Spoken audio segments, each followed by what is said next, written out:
is about 5 to 7, I think. We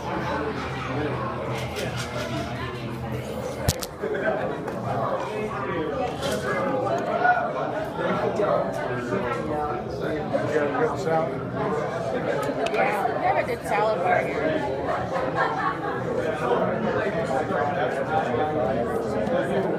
Salad, a pizza, some breadsticks. You guys had your Philly pizza?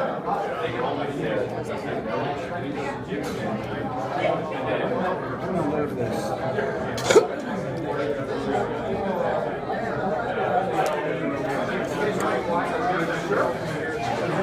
Yeah, I'm gonna put this over here.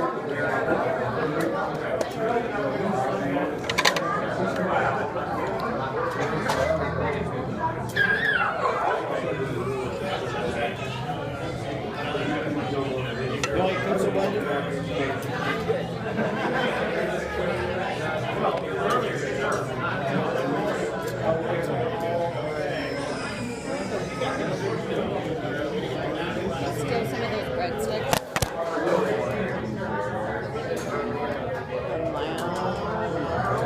Any good?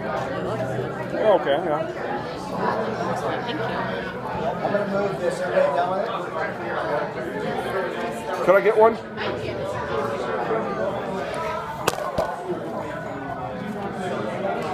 Thank you.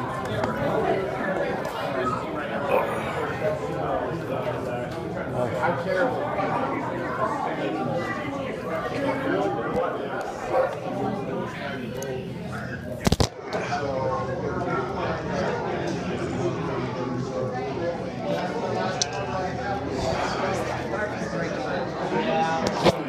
That's the other reason I've been installed.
Still stalling.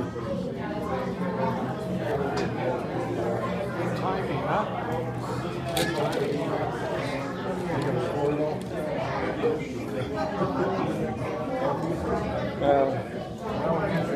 Ever since people started saying certain things and whatnot. Plus, last time, what has happened in this district, the person who I'm ostensibly replacing, it's 7 there's o'clock. almost a fist fight, so yeah. So I'm going to call the meeting to order. And if you would all, I brought a flag. Oh, there it So is. if you will all rise for the Pledge of Allegiance.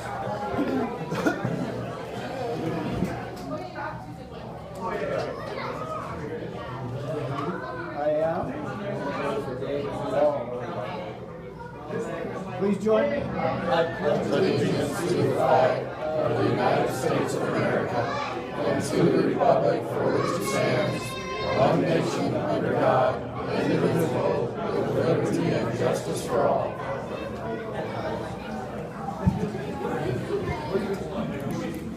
All right, there is definitely a quorum. Our bylaws require that 30% of the precinct committeemen have to be present for a quorum, and we've got certainly more than that.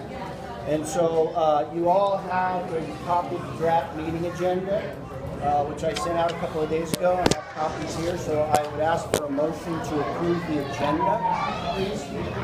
Ms. Bond?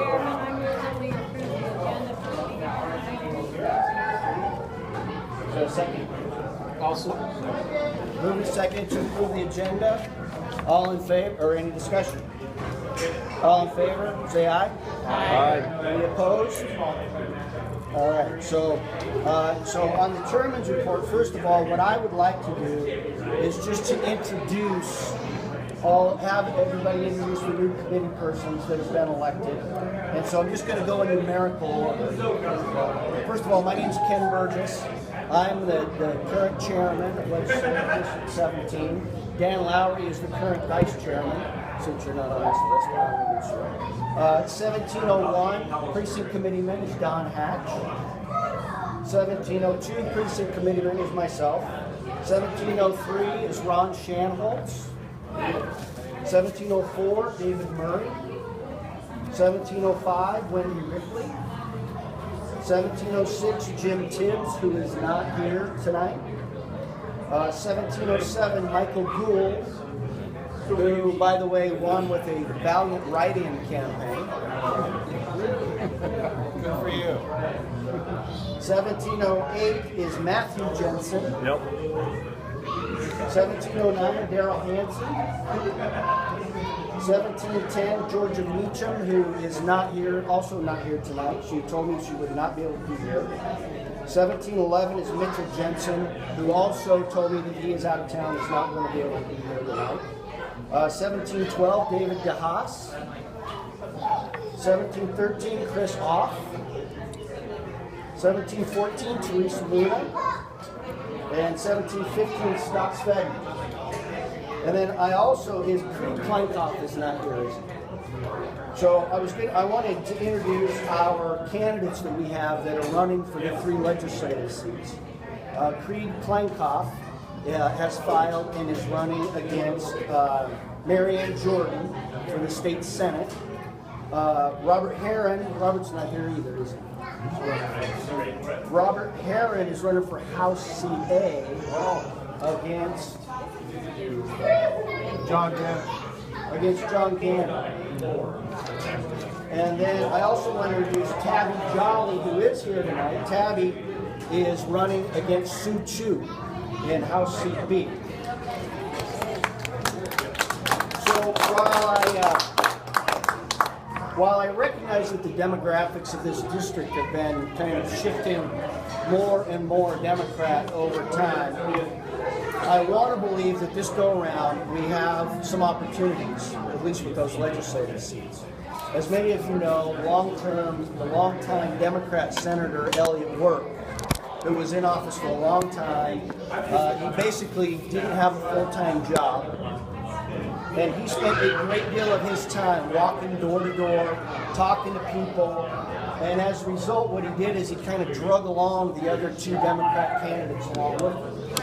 And so, as you may be aware, he was appointed to the State Tax Commission, so he's no longer in the Senate. Marianne Jordan, and because he's on the State Tax Commission, he can't do any politicking. Marianne Jordan, of course, was appointed by the Democrats and by the governor as his replacement. Marianne, as many of you know, is a longtime Boise City councilwoman. In all honesty, it's going to be very challenging to knock her off. But I will tell you that as it relates to the two House races, Marianne Jordan is not going to do all of the door-to-door work that Elliott Work did for John Gannon and Sue Chu.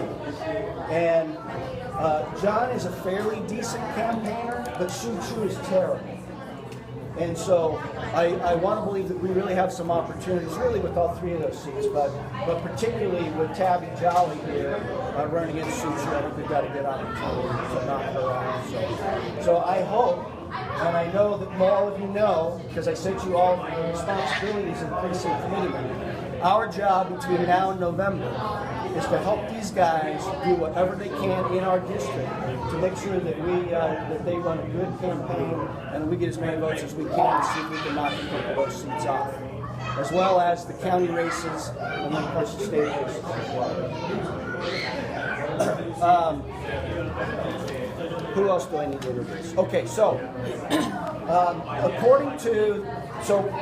we have two things we need to accomplish tonight. The first is we need to elect new officers. As many of you know, we get together every 2 years. After the precinct committeemen are elected, the new precinct committeemen elect the leadership for the party, and then we have to select 3 alternates and 3 delegates to go to the state convention to represent District 17. Robert.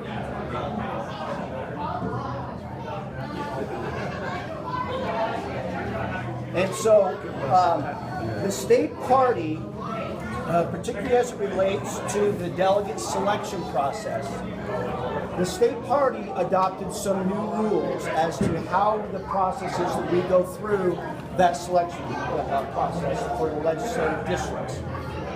Ada County, because the party allowed this, Ada County has gone through, as many of you know, a more complicated solution for them to elect the 73 delegates and 73 alternates from the county level. And so many of you may have already submitted the paperwork that was required for the Ada County selection process. The nominating committee did do all of their work and all of their scoring, and they have now at least a proposed list of delegates and a proposed list of alternates based on that criteria that the Central Committee agreed to. And I do have that list right here. It shows at least what the proposed delegate and alternate list is for the meeting tomorrow night. Now, each legislature... Is that available somewhere? It is. It is currently on the Ada County GOP website. All right. Ryan?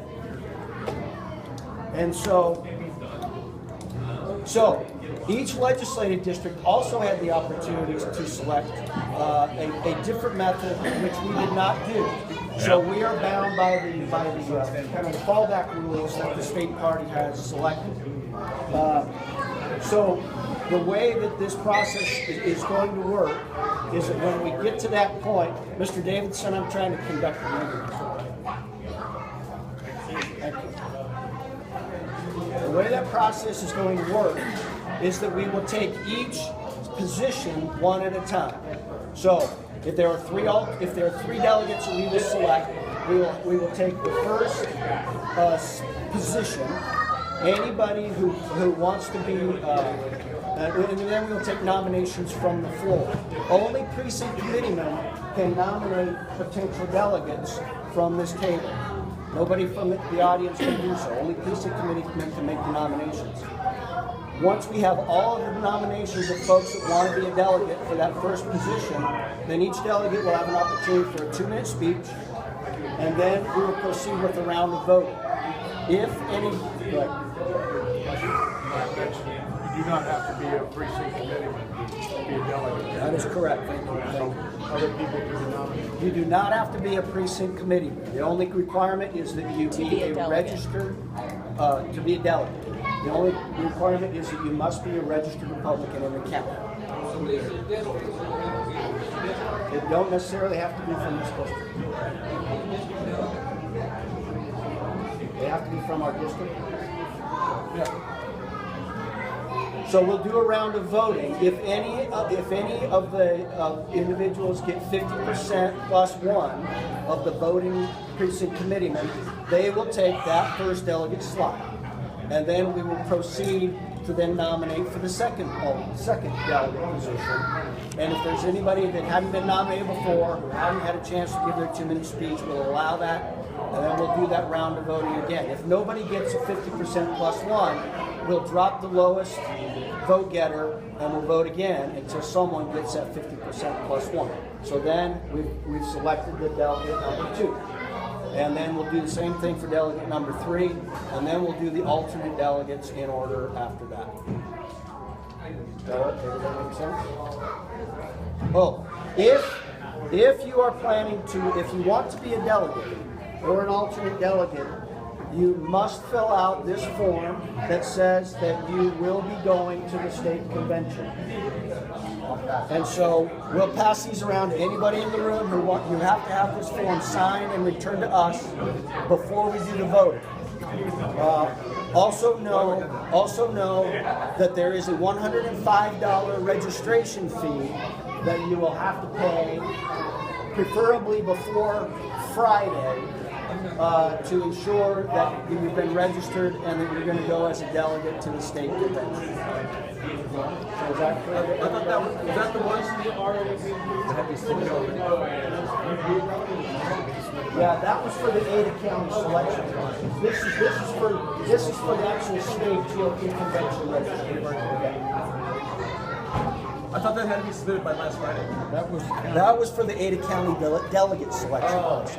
Oh, okay. This is through. You have to go into the state party for the actual convention website. So I would have to fill this out twice then. No, no. If you filled it out for the other one. Yeah. No, I think you should fill it out. I think you should because the convention committee has to have a Oh, you did? So to make For the sure county? I'd fill one Well, out. maybe just be safe. Yeah, sure. All right. Better safe than sorry. Okay, so the rules require that I appoint 2 people, no less than 2, to be folks to count ballots. So if we have contested races for chairman, vice chairman, and or secretary, and then certainly for the delegate selection process. So I have asked Shirlene Hansen, who is our new precinct committeeman's wife, and Tabby Jolly, if they would be willing to do that, and they have said yes. So I have appointed them the job of counting ballots. So the next thing on our agenda then is that we will have election of the new district chairman. Again, nominations are from the floor. Only precinct committeemen can make nominations.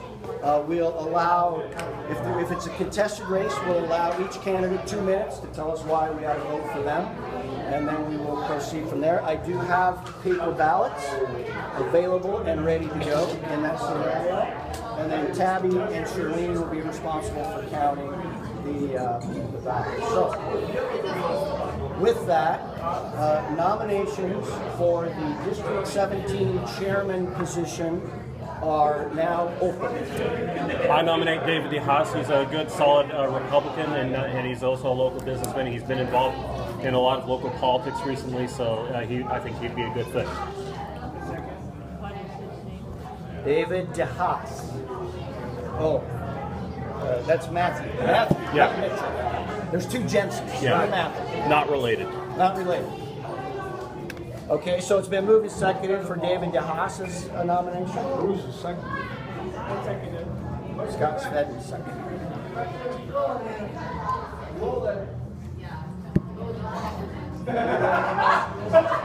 Are there any more nominations for the floor? Mr. Chairman, Yes, ma'am.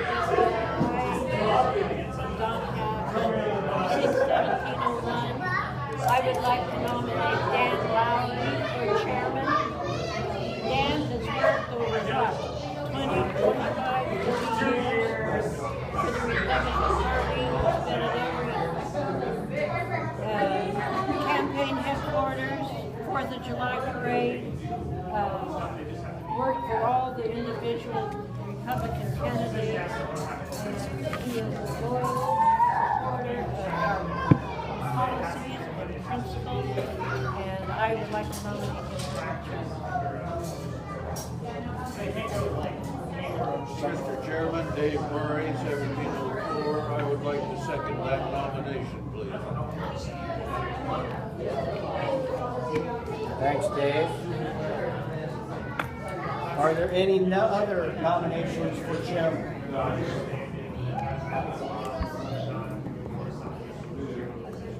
Mr. Chairman, the nomination cease.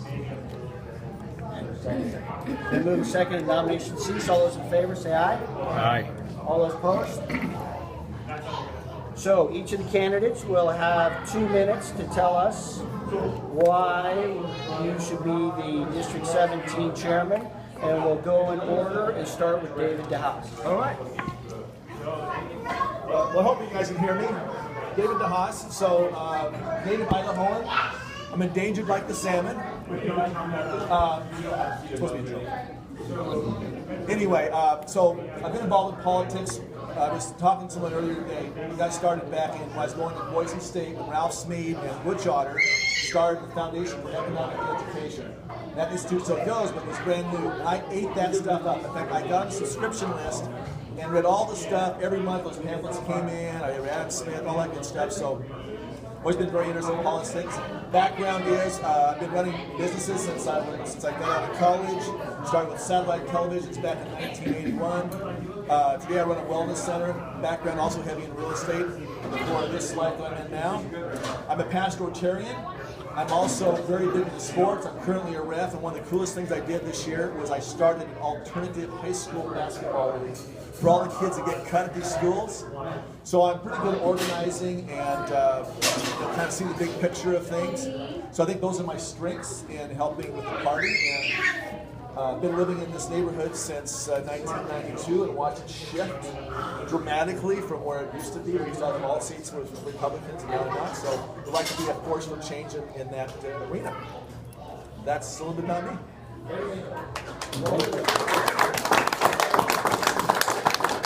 Mr. Lowry. My name is Dan Lowry. I've lived in the neighborhood up here on Eagleson Road since 1986 when I retired from the Navy. I've been involved with the Republican Party since about 1998. I was the alternate for Janet Miller for any long-time residents. Does anybody hear me?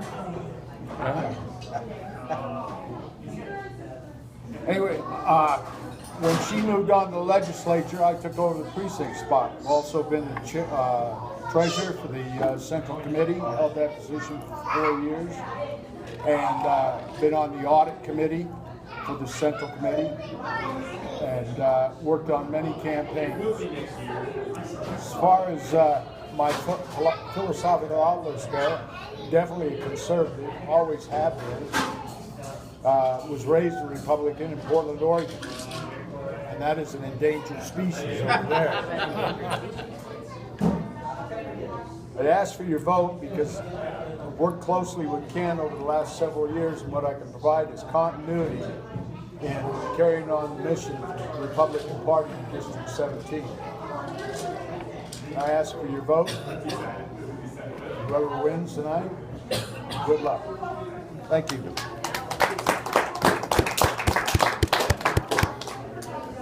All right, I am handing out the ballots. So I've got, Mr. Chairman, so Mitch Jensen is out of town, and he would like to vote via speakerphone. I can't vote. I'm gonna rule that inadmissible, no. And here's why, let me tell you why. I have sent emails to everybody, I have made phone calls to everybody, I personally talked to Mitchell Jensen, and I knew that he was gonna be out of town, as I knew Georgia Mitchell was gonna be out of town. He has my phone number, he has my email, he has never made any request for the opportunity to do this. To the chairman. So my ruling is that he is not, my rule that is that he's not allowed. All right, so should we bring it to a vote? Because I understand that this was allowed 4 years ago to have a vote by speakerphone.